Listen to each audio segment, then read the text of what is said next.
बिस्मिल्लाहिर्रहमानिर्रहीम अल्लाहुम्मा सल्ली अला मुहम्मद व अला आलि मुहम्मद। अस्सलाम वालेकुम नाज़रीन। आज के दौर में बेशुमार बहन भाई ऐसे हैं जिनके अच्छे रिश्ते नहीं आ रहे या फिर रिश्ते आकर टूट जाते हैं। बाज़ औक़ात इंसान बहुत परेशान हो जाता है, समझ नहीं आती कि आखिर मसला कहाँ है। कोई कहता है नसीब का मसला है, कोई कहता है बंदिश है, कोई कहता है वक्त नहीं आया। मगर याद रखें, अल्लाह के लिए कुछ भी मुश्किल नहीं। वो रब जो एक लम्हे में तकदीर बदल दे, अगर हम सच्चे दिल से दुआ मांगे तो वो लाज़मी अता करता है। अक्सर माएँ अपनी बेटियों के लिए रो रो कर दुआएँ करती हैं कि या अल्लाह अच्छा दीनदार और साले शौहर अता फरमा, और बेटे भी परेशान होते हैं कि अच्छी शरीके हयात क्यों नहीं मिल रही।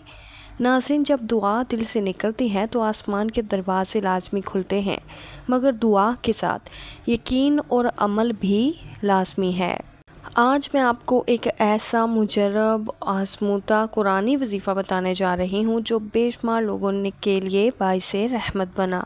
अगर आपने इसे ईमान, यकीन और इस्तिकामत के साथ किया तो इंशाअल्लाह ताला आपके लिए बेहतरीन रिश्ता खुद आपकी तकदीर में लिख दिया जाएगा। वजीफ़ा करने का तरीका: बाद नमाज इशा अव्वल आखिर 11 मरतबा दरूद पाक और दरमियान में 121 बार ये आयत पढ़ें, खलकनाकुम अज़वाजा।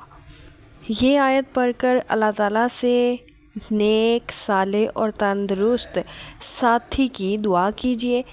आपने ये अमल 21, 41, 71 या 91 रातें करना है। हर हालत में पढ़ सकते हैं। इंशाअल्लाह ताला जल्द ही बेहतरीन रिश्ता आपके नसीब में लिख दिया जाएगा और आपकी शादी बहुत अच्छी जगह हो जाएगी। अगर आपको ये वजीफ़ा पसंद आया हो तो दिल से आमीन लाज़मी लिखें। याद रखें, अल्लाह कभी खाली हाथ वापस नहीं भेजता, बस दुआ में सच्चाई और दिल में यकीन होना चाहिए। वीडियो अच्छी लगे तो प्लीज़ लाइक कीजिए। मज़ीद ऐसे वज़ाइफ के लिए हमारे चैनल को सब्सक्राइब करना मत भूलिए। अपनी दुआओं में मुझे भी याद रखिए। जज़ाकल्लाह।